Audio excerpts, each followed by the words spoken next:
Hey everyone, Baron here, and welcome to another gas mask review on my channel. And before I start this video, I wanted to apologize about the sound of my voice. I know it's going to be quite hoarse and monotone throughout the video. I have been yelling quite a lot lately, and it's catching up to me.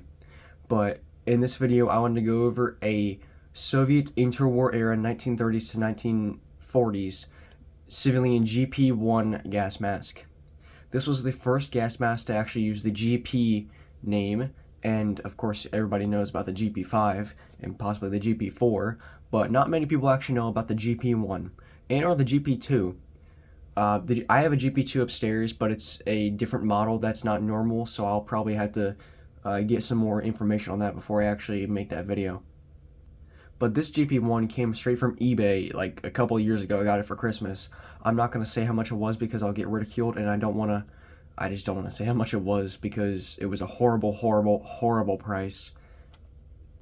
And if you have been watching the GP-1s on eBay, you might know how much it was. And I didn't buy it. It was somebody in my family. I didn't buy this. But this mask came in amazing condition. It is still in amazing condition apart from the rust. That is the only damage to this actual mask, given that it's almost 100 years old. The GP-1 gas mask was developed in the 1930s as a civilian gas mask. This used a plethora of different face pieces, most notably the Sh-1. I apologize, not the Sh-1. The Sh-1 was a different gas mask. It was the Sh-2, which this face piece is, the Sh-3, and the SHM-1. Yes, the GP-1 and the GP-2 and other GP series masks did use the SHM-1 face piece. I believe it was called the DP6 or the D6 or something of the sorts that used the SHM-1 face piece, but yes, they did use that sort of face piece. I believe the D6 or whatever, that sort of mask, I believe it might have used the face piece of an SHM-1D, but they just added the tulip style XL valve right over here on the front of it. That's what's on my SHM or SHM-1 GP2 upstairs. This is the exact type of tulip XL valve.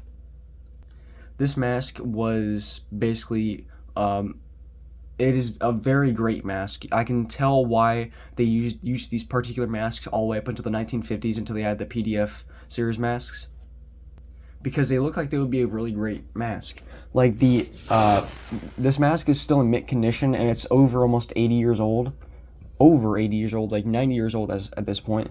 And it's in such a great condition. The fabric is just completely malleable. I don't know why I don't go over this mask more often, because it's such a good mask, and it's not something you see very often on eBay or on YouTube.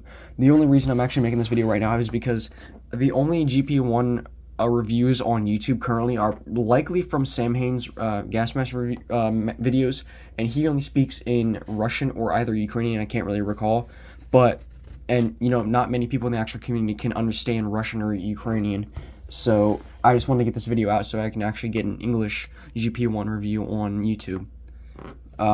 Something I actually got with this mask is a manual on how to make a carrier for this mask. I don't speak Russian, but this is how you make a carrier for this actual mask.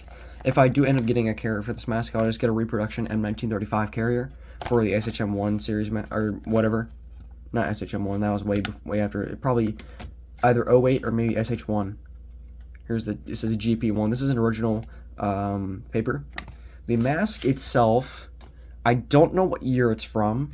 I'll have to check on the inside again. I believe there was a date stamp, but I believe I couldn't read it when I originally had it. I gotta take another picture of this because the picture I have on my Instagram is kind of bad, and the picture I took after was kind of really far away. But filter, can't recall what the filter is actually called.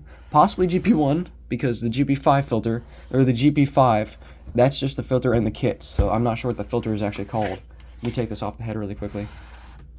Here's the not cylindrical, but the this type of filter. That would probably say GP-1 right there, or RN1. All the paint's basically coming off though, unfortunately. And I'm not sure what that is, like some fabric or cloth or something. I think it's fabric. Or paper, it might be paper. And on the bottom you can see this. It says 20 right here in the middle. I'm not sure what 20 could represent, and there's some rust all around. I might end up trying to get some of that rust to stop spreading if it is spreading. Lenses are unfortunately very discolored. Mask doesn't seem to be deteriorating at all, given that it's nearly 100 years old, like I keep saying. But it's just so surprising that this mask is almost over 80 years old and it's still in this good condition. Let me get this head harness over. Don't really want to mess with this mask too much, just in case it is deteriorating. I don't know it. I do need to put some silicone lubricant on this so it is in better condition looking. There's a little exhale valve area. There's the inlet valve, rubber, fully able to be removed. Amazing. Actually, that's insane. Oh my god, I forgot. That is insane. Ooh. Ooh, ooh, ooh. I don't like that. There we go. That is actually insane. This is almost 80 years old. That is insane. That is awesome. I forgot about that. Putting it back in. The inhalation rubber.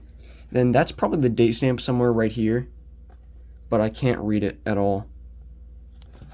There's the where it was molded in, or where it was cemented and stitched in. It was stitched. You could see the stitching right there. Wish I had a better light to show you guys.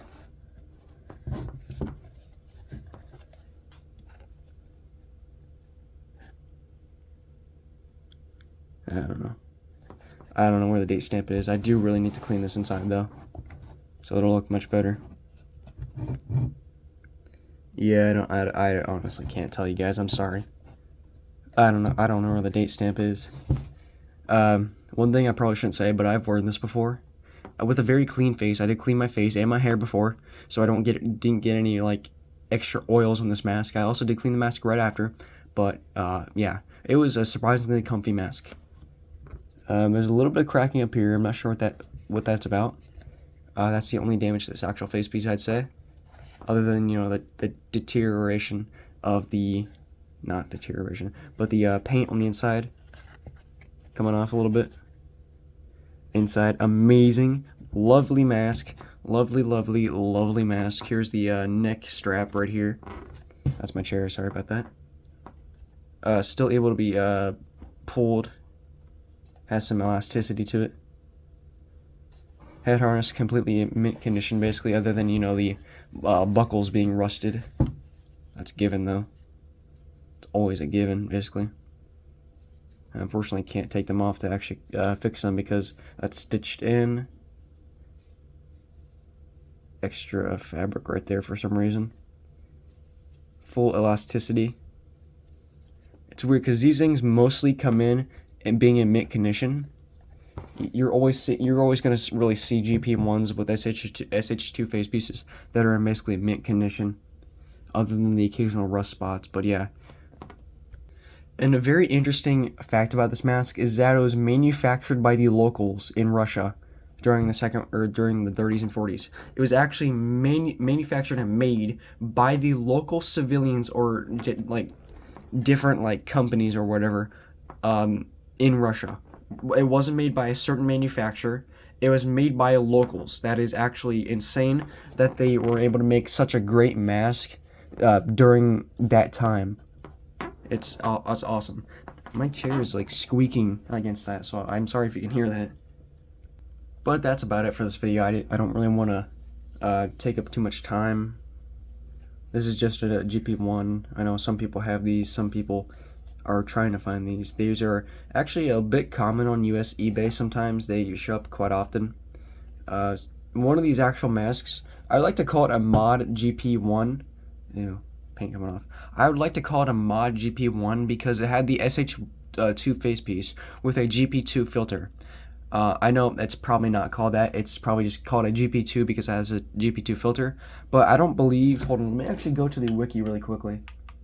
Let me look up GP2. Sorry, I'm on Xbox. There we go. I believe the GP2 did also have the SH2 face piece. Yes, it did. I apologize, I'm completely wrong. The GP2 did use this exact same facepiece, so what I saw was actually just a regular GP2 with this facepiece. Wow, it's just quite a lot. Neat. But yeah, so GP2 also used this facepiece, also used SH3 and the SHM1. That's what I have upstairs. So yeah, that's about it for this video. Just wanted to get this out there. Gotta clean this up with some silicone lubricant. Tried it maybe. Get the rubber looking all nice and stuff. Look around the eyepieces, rubberized cement and stuff. Get that cleaned up. Wipe off the dust on the filter, and just clean this up. Maybe get a bag for it sometime. But yeah, this is Baron from Baron's Military Masks, and I hopefully will see you guys in the next video. See you guys.